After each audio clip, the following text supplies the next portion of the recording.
Police काय म्हणतात? तो पुरावा नष्ट केल्याबद्दलचा गुन्हा नोंद करावा म्हणून मागणी अर्ज आम्ही दिला आहे. PI साहेबांनी ऑलरेडी त्या विषयावर कारवाई करतो म्हणून सांगितलं आहे. आणि हा गुन्हा दाखल झाल्यानंतर जे वारंवार तो पळापळी करत आहे त्याच्याबद्दल सुद्धा आम्ही बोललो की त्वरित त्यांना अटक करावी आणि पुढची कारवाई करावी.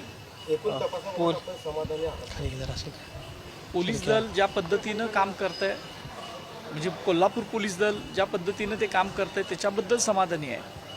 पण हा इतका चिल्लर माणूस अजूनपर्यंत सापडत कसा नाही याच्याविषयीच्या शंकासुद्धा मनामध्ये आहे. पोलिसांकडे मागणी तर केली, पोलिसांचं म्हणणं त्यावर काय आलं, काय लावलं? त्यांनी आम्ही जे काय अर्ज केला आहे तो योग्य आहे असं आमच्या वकिलांना सांगितलेलं आहे आणि त्या पद्धतीनं ते गुन्हा नोंद करतील असं सांगितलं.